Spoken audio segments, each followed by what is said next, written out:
Hello students, welcome to my YouTube channel Chandra mathematics classes. इस video में मैं MT2 linear algebra के अंतर्गत दिसंबर 2019 में डिटरमिनेंट रैंक पर बेस्ड पूछे गए क्वेश्चन को सॉल्यूशन के साथ बताने जा रहा हूँ। यहाँ सबसे पहले हम डिटरमिनेंट रैंक का डेफिनेशन को समझ लें। क्या कहता है? Let A be an m/n matrix if A is not a zero matrix, then the determinant rank of A is the largest positive integer R such that there exists an R by R submatrix of A whose determinant is non-zero, and for S greater than R the determinant of any S by S submatrix of A is 0. The determinant rank R of any m by n matrix is defined also R is equal to or less than minimum of m and n। ठीक है, तो यहाँ पर हम इस definition को दिसंबर 2019 में पूछे गए क्वेश्चन के द्वारा समझते हैं और डिटरमिनेंट रैंक को भी हम प्राप्त करते हैं। यहाँ दिया हुआ है find the determinant rank of the matrix. यहाँ पर ये सभी एंट्रीज हैं। तो सबसे पहले हम देखते हैं कि यह किस ऑर्डर का मैट्रिक्स है। 3 रो है और 4 कॉलम है, तो इस मैट्रिक्स का ऑर्डर क्या हो गया? 3/4। Order of the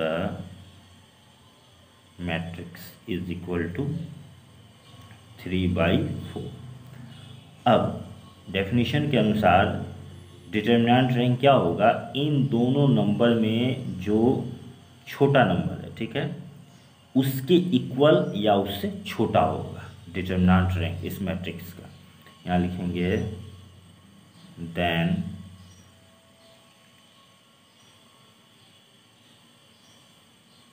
determinant rank is equal to और लेस देन क्या? 3। अब 3 होगा या 3 से छोटा पॉजिटिव इंटीजर होगा, यानी कि डिटरमिनेंट रैंक यहाँ पर 1 या 2 या 3 हो सकता है। तो यहाँ पर कैसे पता करेंगे कि कौन सा नंबर होगा, यहाँ पर कौन सा लार्जेस्ट पॉजिटिव नंबर यहाँ पर हमें डिटरमिनेंट रैंक के रूप में प्राप्त होगा? इसके लिए हम यहाँ पर इन दो कंडीशंस को देखते हैं। क्या कह रहा है कि the determinant rank of A is the largest positive integer R such that there exists an R by R, ठीक है, सब matrix of A whose determinant is non-zero। तो हम यहाँ पर सबसे पहले शुरू करते हैं 3 से, ठीक है। यदि मैट्रिक्स का डिटरमिनेंट रैंक 3 होगा तो उस स्थिति में हमें 3/3 ऑर्डर का एक मैट्रिक्स सब मैट्रिक्स मिलेगा, ठीक है, जिसका कि डिटरमिनेंट क्या होना चाहिए? नॉन जीरो होना चाहिए। तो हम यहाँ पर इस मैट्रिक्स का एक सब मैट्रिक्स लेते हैं 3/3 ऑर्डर का और देखते हैं क्या कि उसका डिटरमिनेंट नॉन जीरो आता है। तो एक सब मैट्रिक्स हम ये ले लेते हैं 3/3 ऑर्डर का। यहाँ 1 -1 2 0 2 0 4 -8 8, ठीक है। इसका हम डिटरमिनेंट निकाल लेते हैं। इज इक्वल टू क्या हो जाएगा? 1 × 2 × 8 क्या हो जाएगा?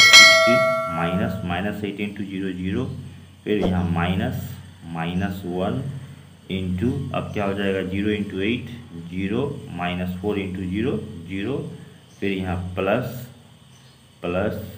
2 इंटू 0 × -8 0, फिर -4 × 2 क्या हो जाएगा? 8 इज इक्वल टू 1 × 16। इसका वैल्यू तो 0 ही होगा। फिर यहाँ पर क्या आ जाएगा? -16। तो हमें क्या प्राप्त हो रहा है? 16 - 16 इज इक्वल टू 0। हम यहाँ पर देख रहे हैं कि 3/3 ऑर्डर का सब मैट्रिक्स का डिटरमिनेंट हमें 0 मिल रहा है, जबकि हमें क्या मिलना चाहिए था? नॉन जीरो मिलना चाहिए था। इसी तरह से अगर हम इसे भी देखें, ये 3/3 ऑर्डर का सब मैट्रिक्स का भी अगर हम डिटरमिनेंट निकाल कर देखें तो यह भी हमें 0 ही प्राप्त होता है।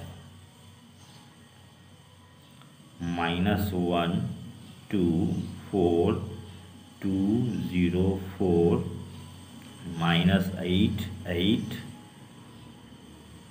इज इक्वल टू, यहाँ क्या हो जाएगा -1, 0 × 8 0, -4 × 8 32, फिर यहाँ -2 ले लेते हैं, फिर इंटू क्या हो जाएगा 2 × 8 16, फिर यहाँ माइनस माइनस प्लस हो जाएगा 4 × 8 32, फिर यहाँ प्लस 4 यहाँ 2 × 8 16 माइनस -8 × 0 0, तो हमें क्या प्राप्त होगा -1 × -32, फिर यहाँ -2 × 48 + 4 × 16 is equal to +32 -96 + 64 is equal to 32 + 64 96 -96 is equal to 0।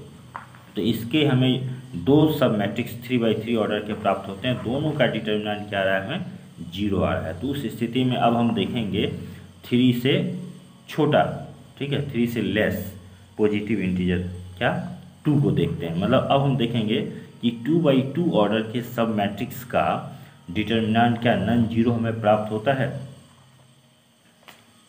तो यहाँ पर बहुत सारे 2/2 ऑर्डर के सब मैट्रिक्स मिलेंगे, हम इसे ले लेते हैं +1 -1 0 2, यहाँ लिखेंगे सिंस, यहाँ पर हमें नॉन जीरो प्राप्त हो जाता है, नॉन 0 2, बस हमें नॉन जीरो प्राप्त होना चाहिए, वह निगेटिव भी हो सकता है और पॉजिटिव भी हो सकता है। Is equal to 2 × 1 2 -0 × -1 0 is equal to 2। तो हम क्या देख रहे हैं कि इस मैट्रिक्स के 2/2 ऑर्डर का सब मैट्रिक्स का डिटर्मिनेंट क्या आ रहा है नॉन जीरो आ रहा है। इसलिए हम क्या कहेंगे कि इस मैट्रिक्स का डिटर्मिनेंट रैंक क्या होगा, तो 2 होगा, क्योंकि 2/2 ऑर्डर वाले सब मैट्रिक्स का ही हमें यहाँ पर डिटर्मिनेंट क्या आ रहा है नॉन जीरो आ रहा है। और इस 2 से बड़ा जैसे कि 3/3 ऑर्डर वाले सब मैट्रिक्स का डिटर्मिनेंट में 0 प्राप्त हो रहा है। नियम के अनुसार हमें यह भी कह रहा है कि 4s ग्रेटर देन r, मतलब जो भी रैंक होगा, जैसे यहाँ पर डिटर्मिनेंट का रैंक 2 प्राप्त हो रहा है, तो 2 से बड़ा जैसे यहाँ 3 प्राप्त हो रहा है, तो डिटर्मिनेंट ऑफ एनी s/s सब मैट्रिक्स ऑफ A इज 0। तो 2 से बड़ा यहाँ पर 3 हमें प्राप्त हो रहा है, तो 3/3 ऑर्डर वाले सब मैट्रिक्स का डिटर्मिनेंट हमें 0 प्राप्त हो रहा है, ठीक है। और 2/2 ऑर्डर वाले सब मैट्रिक्स का डिटर्मिनेंट हमें नॉन जीरो प्राप्त हो रहा है, ठीक है। तो ये दोनों कंडीशन हमें यहाँ पर सेटिस्फाई हो रहा है, ठीक है। इसलिए हम क्या कहेंगे कि इस मैट्रिक्स का डिटर्मिनेंट रैंक क्या है 2 है। Therefore